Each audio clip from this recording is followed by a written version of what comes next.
Praise the lord. ఈరోజు Bible వాక్యంగా Amos గ్రంథము 5వ అధ్యాయము 13వ వచనాన్ని చూసుకుందాం. ఇది చెడు కాలం గనుక ఈ కాలమున బుద్ధిమంతుడు ఊరకుండును. దేవునికి స్తోత్రం, మహిమ కలుగును గాక.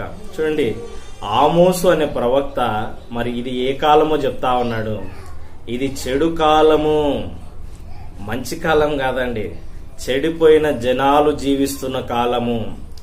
లోకములో పాపముంది, శాపముంది, మరి వ్యవస్థలు పాడైనాయి.